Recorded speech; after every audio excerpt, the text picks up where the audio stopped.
ये जो प्लेटो ने कहा, प्लेटो के बाद जो दूसरा उसका ग्रेट ग्रेट ग्रेट फिलोसोफर या उसका ग्रेट ग्रेट स्टूडेंट अरिस्टोटल कहता है कि मेरा जो गुरु बोल गया है उसी पर मैं सहमत हूं। शिक्षा की जरूरत सभी को नहीं होती।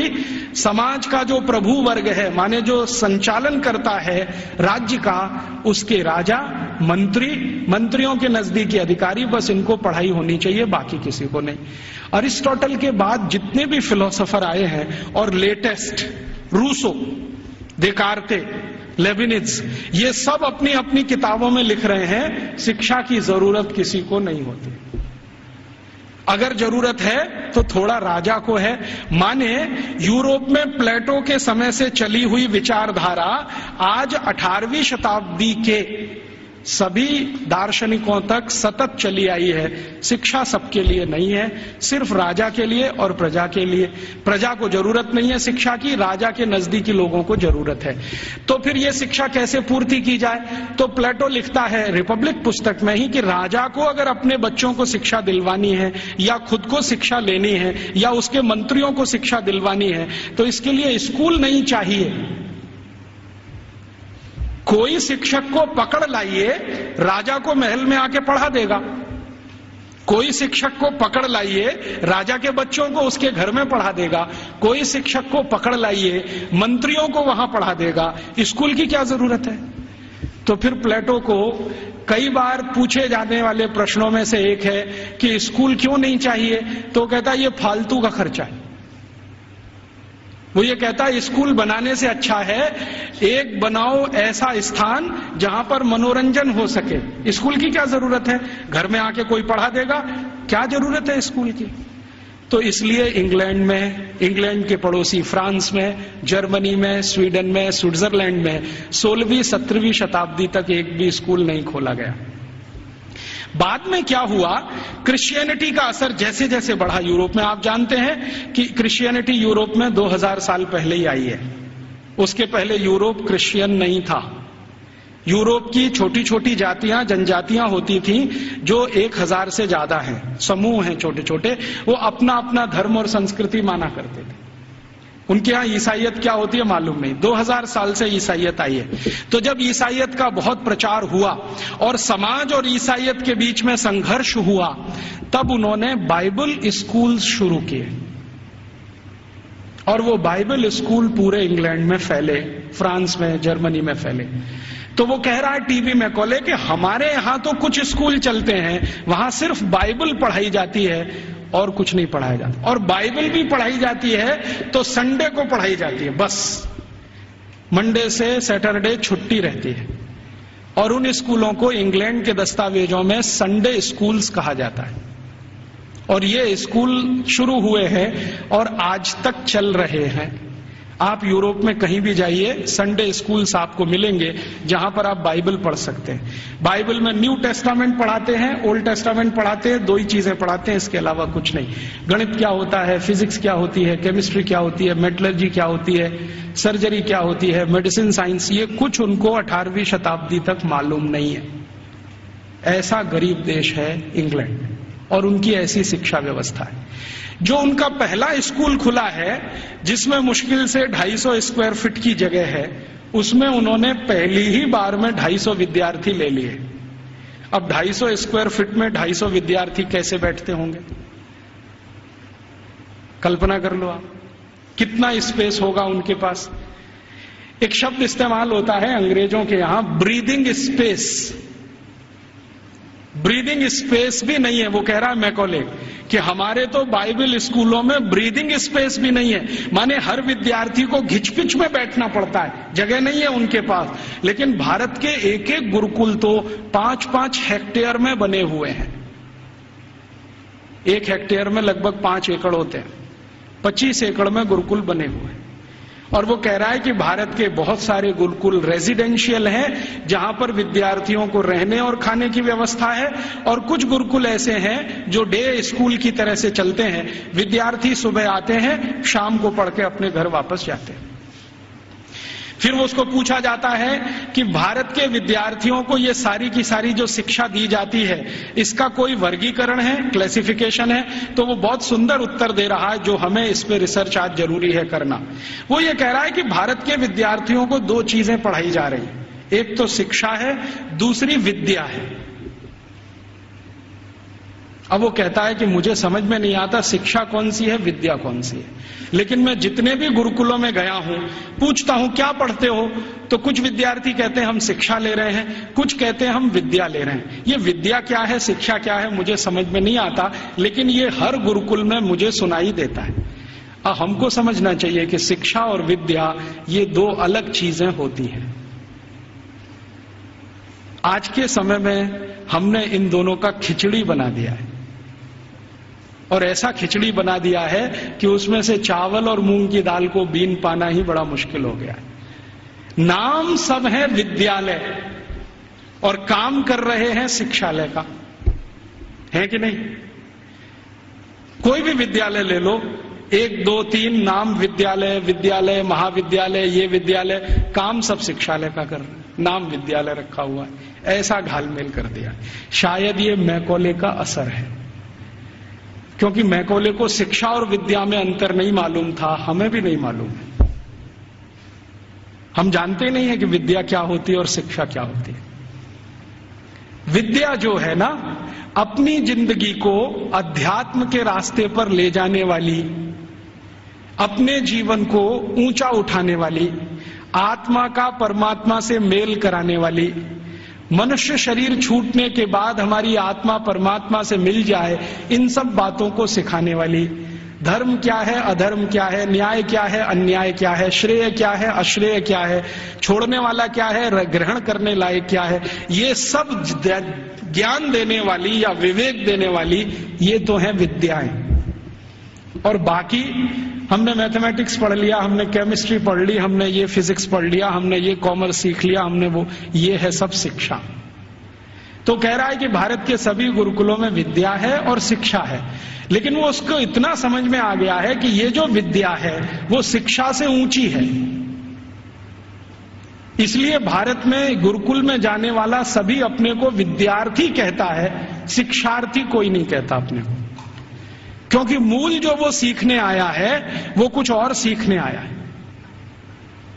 खाली गणित सीखने नहीं आया है, या खाली कॉमर्स सीखने नहीं आया, या खाली मेटलर्जी सीखने नहीं आया, विद्या सीखने आया। इसलिए विद्यार्थी कहलाना वो पसंद करता है अपने आप को। और वो कहता है कि जितनी ऊंची कल्पना भारत में है विद्या और शिक्षा की, हम तो उसके दूर दूर कहीं नजदीक तक नहीं है। फिर उसको पूछा जाता है कि अच्छा ये बताओ कि भारत में हायर स्टडीज सेंटर हैं क्या? तो कहता हाँ हैं। कितने हैं? तो संख्या गिना रहा है 15,800 कुछ। हायर स्टडीज सेंटर का मतलब क्या है? हायर स्टडीज सेंटर का माने विश्वविद्यालय। उनकी जो परिभाषा है ना, उस परिभाषा में विश्वविद्यालय, हायर स्टडीज सेंटर। हमने तो कुछ 2-4 नाम सुने हैं, एक नालंदा का हुआ करता था, एक तक्षशिला का हुआ करता था, लेकिन 1835 में मैकॉले बोल रहा है अपने पार्लियामेंट में कि 15,800 कुछ विद्यालय, सॉरी विश्वविद्यालय। और वो ये कह रहा है कि ये जितने भी विश्वविद्यालय हैं ये किसी एक विषय के निपुण हैं, कोई एक विषय। जैसे वो नाम लिख के बता रहा है, मेरे पास ये सब नाम है 15,800, और उसकी सीडी है।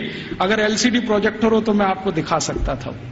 लैपटॉप मेरे पास अभी है, उसमें सब फीड किया हुआ है। एक विद्यालय है, माफ करिए, विश्वविद्यालय है अमरावती विश्वविद्यालय। अमरावती विश्वविद्यालय मशहूर है किस बात के लिए? वो मेटलर्जी के लिए मशहूर है, धातु विज्ञान सिखाया जाता है, और पूरा विश्वविद्यालय धातु विज्ञानियों से भरा हुआ है। और धातु विज्ञान कई तरह का है, जैसे कच्चे लोहे से फौलाद बनाना, जैसे जमीन में से लोहा, तांबा, पीतल, सॉरी लोहा, तांबा, सिल्वर माने चांदी और सोना, ये जो दूसरी दूसरी बेशकीमती धातुएं निकलती हैं, इनका एक्सट्रैक्शन कैसे किया जाए ये सिखाने वाला। माने आज जो हमारे यहाँ आईआईटीज में सिखाया जाता ना मेटलर्जी में, वही वहां उस समय यूनिवर्सिटीज में सिखाया जाता। फिर वो कह रहा है एक विश्वविद्यालय में गया था, कांगड़ा विश्वविद्यालय, कांगड़ा माने हिमाचल, तो वो किसके लिए मशहूर है? तो कह रहा है ये सर्जरी के लिए मशहूर है।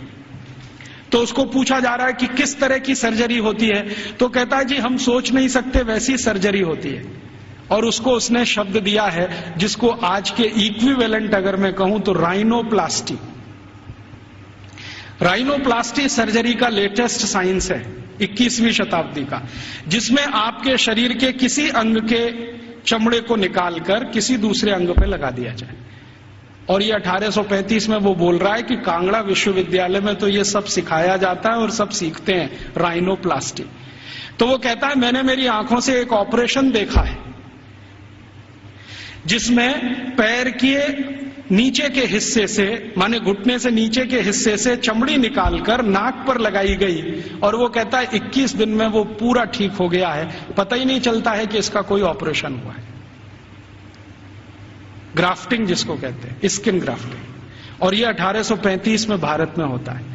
कांगड़ा विश्वविद्यालय का उसने लंबा डिस्क्रिप्शन किया है कि मैंने ऐसा देखा, मैंने वैसा देखा।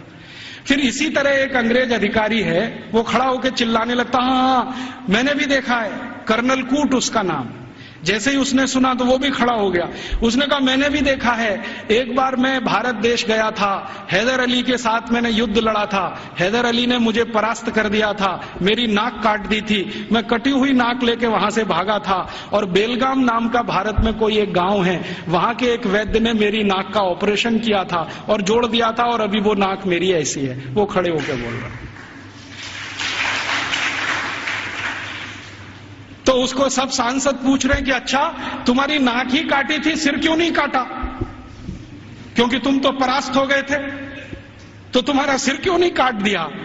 तो वो कहता है भारत के राजा बड़े दयालु हैं, उनके मन में बड़ी दया है, दुश्मन को भी पूरा मारते नहीं है, अंग भंग करके छोड़ देते हैं, और भारत में नाक कटना ही बहुत बड़ी बदनामी की बात है, हमारे यहां ऐसा कुछ।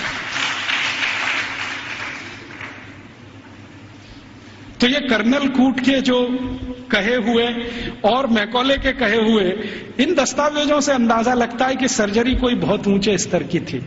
फिर इन सर्जरी को करने वाले जो आचार्य होते थे, उन आचार्यों के उपकरण कैसे हैं, उसका वो डिस्क्रिप्शन कर रहा है।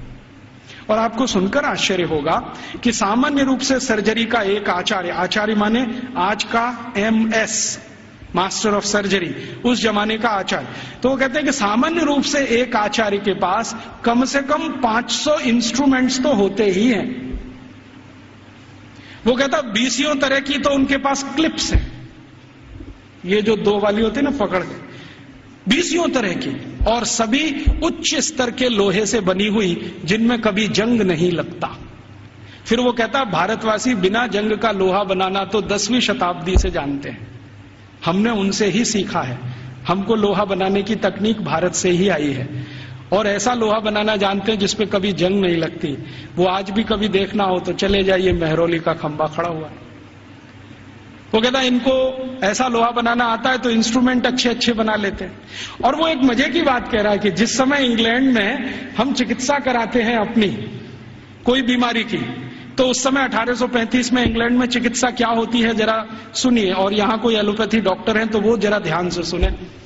1835 में इंग्लैंड में चिकित्सा व्यवस्था होती है तो क्या है, एक ही चिकित्सा है उनके पास, हिप्पोक्रेटिस मेडिसिनल सिस्टम। एक हिप्पोक्रेटिस नाम का कोई आदमी हुआ इंग्लैंड में, ईसा से करीब 250 साल पहले, सॉरी ग्रीस में हुआ, इंग्लैंड में नहीं, ग्रीस में हुआ। तो उसने कुछ सिद्धांत दिए हैं, वही सिद्धांत एलोपैथी का मूल आधार है, सारे के सारे सिद्धांत। तो हिप्पोक्रेटिस क्या कहता है, वो कहता है शरीर में कोई भी बीमारी घुस गई तो उसका एक ही कारण है कि रक्त आपका दूषित हो गया है। कोई भी बीमारी हो, सर्दी हो गई, जुकाम हो गया, बुखार आ गया, खांसी हो गई, आपको डायरिया हो गया, डिसेंट्री हो गई, लंग इन्फेक्शन, कुछ भी हो गया, तो हिप्पोक्रेटिस एक ही बात में डायग्नोसिस देता है कि आपका रक्त दूषित है, अब इस दूषित रक्त को निकालो शरीर में से, यही चिकित्सा। तो वो कहता है कि भारतवासी चिकित्सा कैसी करते हैं और हमारे डॉक्टर कैसी करते हैं। वो कहता है कि जब मुझे बुखार आता है और मैं किसी डॉक्टर के पास जाता हूं तो वो मेरी हाथ की नस काट देता है और उसमें से खून निकलने लगता है, और वो कहता है ये खून जब तक निकलेगा नहीं तब तक बुखार तुम्हारा खत्म होगा नहीं। कभी कभी मुझे डर लगता है कि खून के साथ जान ना निकल जाए मेरी। और वो ये कहता है कि भारत में जो चिकित्सा व्यवस्था है इतनी अद्भुत है कि कुछ बुखार आ जाए, कितने से भी कितना बुखार आ जाए, वो कुछ चूरन खिला देते हैं और अगले दिन बुखार ठीक हो जाता है। अच्छा, ये जो कहानी उसने कही है, ये कहानी जॉर्ज वॉशिंगटन ने भी कही है। आप जानते हैं जॉर्ज वॉशिंगटन अमेरिका के राष्ट्रपति, और बल्कि पहले राष्ट्रपति, सबसे पहले राष्ट्रपति, अमेरिका की आजादी के बाद सबसे पहले राष्ट्रपति जॉर्ज वॉशिंगटन। आपको मालूम है उनकी मृत्यु कैसे हुई? उनको आया बुखार। तो ये जो हिप्पोक्रेटिस मेडिसिनल सिस्टम है ना, हाँ, एक ही सिस्टम है उनके पास, हिप्पोक्रेटिस मेडिसिनल सिस्टम, जिस पर उनके आप बहुत थीसिस लिखे गए हैं, बहुत काम हो।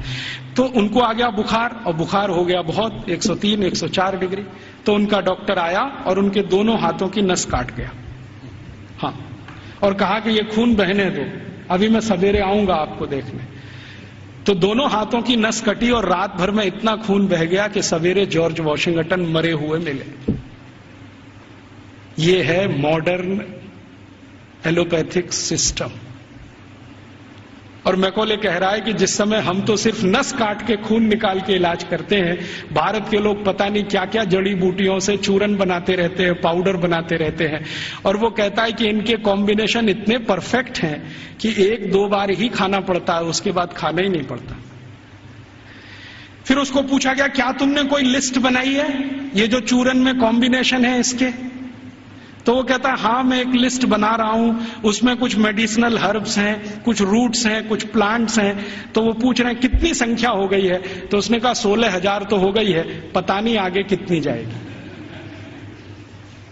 उस जमाने में तो कुछ लोग आश्चर्य से पूछ रहे हैं कि ये जो शिक्षा है, वहां चिकित्सा भी दे रहे हैं, सर्जरी भी दे रहे हैं, मेटलर्जी भी दे रहे हैं, वगैरह वगैरह, क्यों दे रहे हैं? तो वो कहते हैं, भारत के सभी आचार्य कहते हैं कि जीवन एकांगी नहीं है। अभी ये देखिए, फिलॉसफी की बात, जीवन एकांगी नहीं है, और चूंकि एकांगी नहीं है तो इसमें सब तरह के ज्ञान की जरूरत होती है। तो हर विद्यार्थी को सभी तरह का ज्ञान होना चाहिए, विशेषज्ञता उसको किसी एक में होनी चाहिए, ज्ञान उसको सब तरह का होना चाहिए। तो कहता है कि जो प्राइमरी लेवल की ज्ञान है वो सबको दी जाती है, मेडिसिन की, सर्जरी की, मेटलर्जी की, मैथमेटिक्स की। जब वो विद्यार्थियों की रुचि उत्पन्न हो जाती है तो किसी एक विषय में उनको विशेषज्ञ बना दिया जाता है, और फिर वो विद्यार्थी समाज में चला जाता है, उसकी शिक्षा पूरी हो जाती है, विद्या पूरी हो जाती है, फिर वो समाज को अपनी सेवाएं देता है। और वो एक बहुत महत्व की बात कह रहा है कि भारत के विद्यार्थी इन सब गुरुकुलों से जब पढ़कर निकलते हैं तो उनको संकल्प कराया जाता है, संकल्प कराया जाता है। और संकल्प क्या कराया जाता है? तो उनको ये कहा जाता है कि देखो, ये जो ब्रह्मांड जगत है, वो उसको अंग्रेजी में एक्सप्लेन कर रहा है, ठीक से नहीं कर पाया, कहीं गलती है वो मैंने ठीक कर दिया है, क्योंकि बहुत सारी चीजें उनके समझ की बाहर है जो हमारी समझ के लिए सामान्य है। क्योंकि हर सभ्यता में कुछ बातें विशेष होती हैं जो दूसरी सभ्यता में नहीं मिलती है, तो बाहर वाला आकर उसको जिस चश्मे से देखेगा, हमारा चश्मा उससे बिल्कुल अलग होगा। तो वो कह रहा है कि भारत में ऐसा बोलते हैं, मानते हैं कि ये जो ब्रह्मांड जगत है इसमें मनुष्य ही नहीं है, मनुष्येतर बहुत सारे प्राणी हैं, पक्षी हैं, जीव हैं, जंतु हैं, और सब भारतवासी मानते हैं कि सब में आत्मा है, सब में आत्मा है। और प्लेटो क्या कहता है? प्लेटो करे जरा इसका सोचो, वो रिपब्लिक में लिख रहा है और लॉज में उसको रिपीट किया है। वो ये कहता है आत्मा सिर्फ राजा में होती है, प्रजा में आत्मा ही नहीं होती। प्लेटो का है, ये मेरा नहीं। वो कहता है आत्मा सिर्फ राजा में है, प्रजा में आत्मा है ही नहीं, इसलिए कानून सब प्रजा के लिए है, आदेश देने का अधिकार राजा को है। और प्लेटो तो कहता है कि राजा के मुंह से जो निकल गया वही कानून, प्रजा को उसी का पालन करना है। अच्छा, फिर प्लेटो ने स्ट्रेटिफिकेशन किया है कि राजा तो एक वर्ग है, उसके नीचे के वर्ग के उसने वर्गीकरण किया है कि प्रजा में पहला कौन? तो कहता है कि ये जो उद्योगपति हैं, व्यापारी हैं, धंधा करने वाले, ये पहले स्तर के। दूसरे स्तर पर कौन? तो अध्यापक हैं और कारीगर हैं और म्यूजिशियन है, संगीतकार है, पेंटर है, आगे आदि 2। तीसरे नंबर पर कौन? तो तीसरे नंबर पर खेत में काम करने वाले मजदूर हैं, फैक्ट्री में काम करने वाले मजदूर हैं वो। चौथे नंबर पर कौन? तो कहता है स्त्रियां, महिलाएं, वो चौथे नंबर पर। आखिरी 5वां कोई नंबर नहीं है वहां। तो वो कहता है प्लेटो कि मैं कभी कभी कल्पना करता हूं कि प्रजा में गलती से आत्मा आ गई तो स्त्रियों में तो कभी नहीं आती। इसलिए वो लॉज में लिख रहा है कि कभी भी किसी न्यायाधीश को किसी स्त्री की गवाही पर विचार ही नहीं करना चाहिए, क्योंकि स्त्री को सत्य का ज्ञान नहीं है, उसको विवेक नहीं है, क्योंकि उसको आत्मा नहीं। तो आप जानते हैं ये जो मॉडर्न जस्टिस माने जुडिशियल सिस्टम निकला, जिसमें से आईपीसी, सीआरपीसी और सीपीसी आया और हमने बिना सोचे समझे उसको अपने देश में अपनाया, इस जुडिशियल सिस्टम में 1950 तक किसी महिला की गवाही को माना ही नहीं जाता था। यूरोप में अदालत में चलने वाले किसी भी मुकदमे में किसी महिला की गवाही नहीं मानी जाती थी। तो क्या हुआ? फिर यूरोप में एक बगावत हुई जिसको वीमेन्स लिव कहा जाता है, स्त्री मुक्ति, और इसका नेतृत्व किया एक फ्रांसीसी लेखिका ने, उसका नाम था सिमोन द बोउआर। उसके एक गुरु हुआ करते थे जॉन पॉल सार्त्र, जिनको आधुनिक दार्शनिकों में बहुत ऊंचा स्थान मिला हुआ है। तो सिमोन द बोउआर ने सालों साल आंदोलन चलाया। तब फ्रांस में इतना हुआ कि किसी 3 स्त्री की गवाही एक पुरुष के बराबर है। इतना हुआ, बस इतना ही हुआ। और उसके बाद सिमोन द बोउआर मर गई और वो कहती थी कि मैं इतना ही करा पाई, यही मेरे लिए बहुत है कि कम से कम अदालत ने 3 महिलाओं की गवाही एक पुरुष के बराबर तो मानी। और प्लेटो चूंकि ये कहता था कि स्त्री में आत्मा नहीं होती है, तो 1950 तक यूरोप के किसी भी देश में महिलाओं को वोट डालने का अधिकार नहीं था। वोट डालने का तो छोड़ दो, बैंक में अकाउंट खोलने का अधिकार नहीं था किसी महिला को। अकाउंट खुलेगा तो उसके पति का खुलेगा, महिला का नहीं खुलेगा। और जो विधवा है तो उसके बेटे के नाम से खुलेगा, महिला के नाम से नहीं खुलेगा। जो बेटा ही नहीं है तो पड़ोसी के बेटे के नाम से खुलेगा। हाँ, उसके नाम से बैंक अकाउंट नहीं खुल सकता। और 1950 तक यूरोप के किसी भी शहर में महिला घर से अकेली नहीं निकल सकती। क्यों? आत्मा नहीं है तो पता नहीं कहां जाएगी। तो इसलिए उसके साथ में पुरुष का होना जरूरी है, वो चाहे 3 साल का ही क्यों ना हो। और प्लेटो ने लिख दिया ना स्त्री में आत्मा नहीं होती, तो सारे यूरोपियन दार्शनिकों ने कहा है कि स्त्री तो मेज कुर्सी जैसी होती है, जब तक इस्तेमाल करो अच्छी लगती है, नहीं लगती बाहर फेंक दो, दूसरी ले आओ। ये है उनकी फिलॉसफी। तो मैकॉले ये सब वर्णन कर रहा है कि हम तो सोच ही नहीं सकते हैं हमारे यहां महिलाएं गुरुकुल की आचार्य हो सकती है। वो कह रहा है भारत में आधे से ज्यादा गुरुकुलों की आचार्य महिलाएं, आधे से ज्यादा। और वो कह रहा है कि ये सिर्फ गुरुकुलों की नहीं, हायर स्टडीज सेंटर में भी यही है। तो उसको पूछा जा रहा है कि ये भारत में ऐसा कैसे हो गया, महिलाओं को इतनी शिक्षा मिल गई, इतनी ऊपर आ गई। तो वो कहते हैं भारत वाले बिल्कुल विचित्र हैं, ये कुछ और मानते हैं। हम मानते हैं कि स्त्री में आत्मा नहीं होती, भारत वाले कहते हैं कि स्त्री परमात्मा के सबसे नजदीक होती है, क्योंकि उसमें पुरुष से कुछ गुण ज्यादा होते हैं। हमारे सभी शास्त्रों में आप ये देख सकते हैं, चाहे ऋग्वेद में देखना हो तो देख लीजिए। ऋग्वेद के कई सूत्र ऐसे हैं जो ये बताते हैं कि स्त्री पुरुष से ऊंची है, क्योंकि उसमें ईश्वरीय गुण हैं। और आज की जो मॉडर्न साइंस है ना, इसने इसको दूसरे तरह से कहा है कि स्त्री में एक क्रोमोसोम ज्यादा होता है, वही सारा खेल खेलता है, पुरुष में नहीं है। स्त्री तय करती है कि बच्चा होगा या नहीं होगा, पुरुष में कोई दम नहीं। तो ये आज की मॉडर्न साइंस कहती है। हमारी साइंस तो बहुत पहले कह चुकी है कि स्त्री ईश्वर के सबसे नजदीक है। हमारे कई शास्त्रों में ऐसे सूत्र हैं जो ये कहते हैं कि जब समाज को ये पता न चले कि क्या करना क्या नहीं करना, तो स्त्रियों से पूछो, वो बताएंगे कि क्या करना। क्यों? क्योंकि उनको फंक्शनल नॉलेज सबसे ज्यादा होती है। फंक्शनल नॉलेज हम समझते हैं, जो क्रियात्मक ज्ञान है, जिससे कुछ हो जाता है, ऐसा ज्ञान उनको सबसे ज्यादा है। और फालतू ज्ञान पुरुषों को बहुत होता है। और उसका तमाशा देखना हो तो भारत की संसद को देख लो।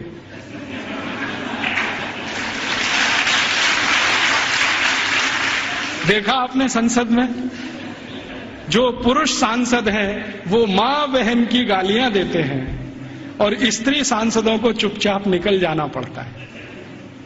भारत में पता है क्या मान्यता है? भारत में मान्यता ये है कि भाषा का विकास स्त्रियों ने ही किया है।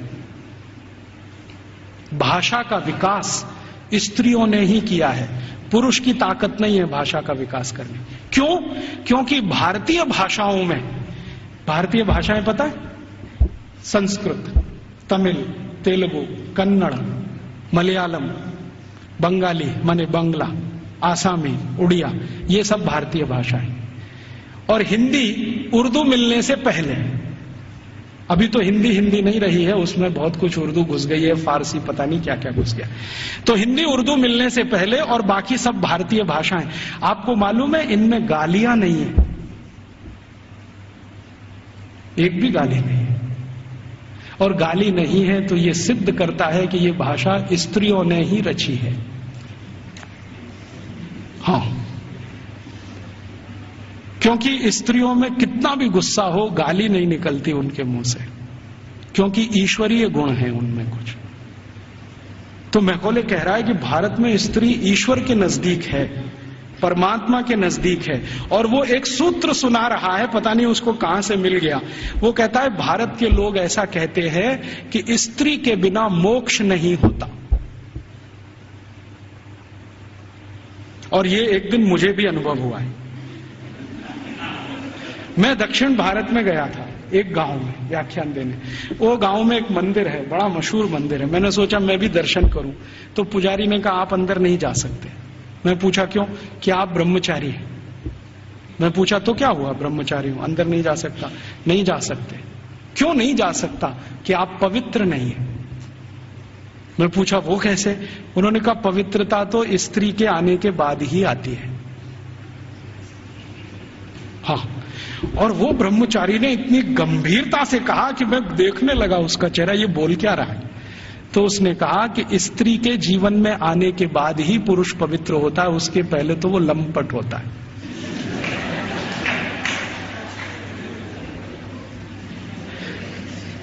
तो मंदिर में मुझे घुसने नहीं दिया उसने। और वो कहता आप तो क्या, हजारों साल से यहां कोई भी व्यक्ति बिना पत्नी के मंदिर में गया नहीं है। तो मैंने कहा ठीक है, फिर कभी हो तो सोचूंगा। तो मैं वापस चला आया। ये बात को मैकॉले बोल रहा है वहां कि भारतवासी बोलते हैं कि मोक्ष स्त्री के साथ ही होता है। और हमारे सभी ऋषि मुनि गृहस्थ थे, सदगृहस्थ थे, ब्रह्मचारी नहीं थे। मैंने जितने ऋषि मुनियों को आज तक पढ़ा है, सबको तो नहीं पढ़ा, लेकिन जितने को पढ़ा है सब गृहस्थ थे। इसलिए गृहस्थ आश्रम कोई ऊंची चीज है हमारे यहां। तो ये वो बोलता है कि जब ऊंची चीज आपके पास है तो उससे और ऊंची प्राप्त करने की ताकत है। जो ऊंची नहीं है तो ज्यादा ऊंची तो मिलेगी नहीं। तो भारत में तो स्त्री का ये हैसियत है कि वो अगर नहीं है तो परिवार नहीं है, समाज नहीं है, संस्कार नहीं है, भाषा नहीं है, ज्ञान नहीं है। इसलिए भारत में स्त्रियां तो बहुत ऊंची हैं। फिर वो कहता है कि हमारे यहां इंग्लैंड में तो गांव गांव में स्त्रियों को मारते पीटते हैं, जला भी दे देते हैं। आपको मालूम है यूरोप में 2500 साल एक परंपरा चली है, विच हंटिंग। बहुत किताबें लिखी गई हैं इसमें, बहुत लिखा। विच हंटिंग समझते? विच माने क्या कहना चाहिए हिंदी में? डायन। डायन कहते हैं ना, डायन को ढूंढना और उसको मारना। ये बहुत बड़ा खेल चलता था यूरोप के सभी देशों में, Germany, France, Sweden, Switzerland, Denmark, Norway, सब देशों में। और 2500 साल चलता था।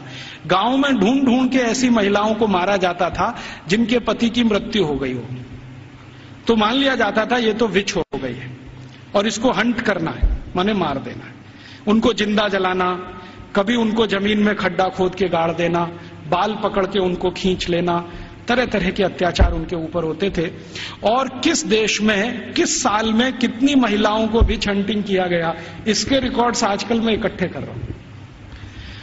तो हमारे यहां जब सती प्रथा की कहानी चर्चित हुई ना विलियम बेंटिंग के द्वारा, उसी साल में इंग्लैंड में 2700 से ज्यादा महिलाओं को डायन कह के मार डाला गया, उसी साल में।